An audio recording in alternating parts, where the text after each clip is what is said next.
Voilà, donc nous sommes le 31 mars. Je m'appelle Eric, je suis de Strasbourg. Ça fait 25 ans que j'habite à Hong Kong ici. Et Hong Kong, c'est donc une ancienne colonie britannique, mais c'est une ville de 7 millions d'habitants, 95% de Chinois bien sûr, et avec une densité de presque 7000 personnes au kilomètre carré.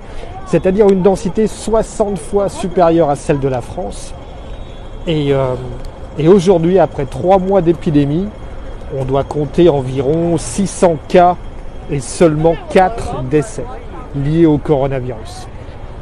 La grosse différence par rapport aux chiffres auxquels on assiste aujourd'hui, et c'est dramatique en Europe, aux États-Unis, c'est que ici, comme vous le voyez, 100% des personnes portent le masque. Tout le monde porte le masque dans la rue.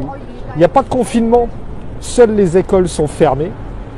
Mais par contre, les magasins sont ouverts, les restaurants sont ouverts, le shopping, les centres commerciaux sont ouverts. Et comme on le voit, c'est une activité quasiment normale, sauf avec le fait que tout le monde porte le masque. Si on compare par rapport à New York, qui a aussi 8 millions d'habitants et qui compte aujourd'hui jusqu'à 500 morts par jour, c'est dramatique. Le port du masque ici fait toute la différence. Parce qu'on voit que sans obligation légale, sans avoir forcément de contrôle policier à tous les coins de rue, c'est machinalement que les gens sortent de chez eux, sortent du bureau, vont faire leurs courses ou sortent tout simplement avec le masque en permanence. L'Alsace, qui n'a qu'à 1 800 000 habitants, soit une population de 220 habitants au kilomètre carré, ce qui encore une fois est quasiment 40 fois inférieur à la densité que l'on a ici. On compte aujourd'hui presque 500 morts à la fin du mois de mars. Ici, on est à 4 décès en 3 mois. Cette différence de chiffres est vraiment impressionnante, surtout pour moi qui vis à Hong Kong, qui suis alsacien d'origine et de cœur, et de voir à quel point en Alsace, la situation est compliquée, la situation est tendue, la situation est difficile. Alors qu'il semblerait que le simple fait de porter le masque puisse déjà vraiment être le premier geste barrière. Au niveau collectif, ça fait toute la différence.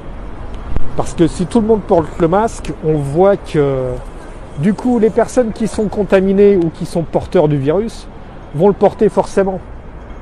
Et ce sont ces gens-là qui vont limiter la progression du virus et la contamination.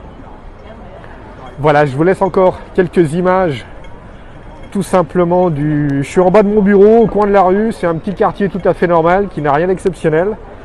Mais encore une fois, c'est pour vous montrer que quel que soit l'âge moyen des personnes, même ce petit livreur qui est venu avec ses 3 cartons, et tout le monde porte le masque. Voilà, j'espère pouvoir vous donner de meilleures nouvelles encore dans les jours à venir, mais respectez ce geste barrière, il est indispensable, c'est le port du masque. Bonne continuation à tous, portez-vous bien et à très bientôt.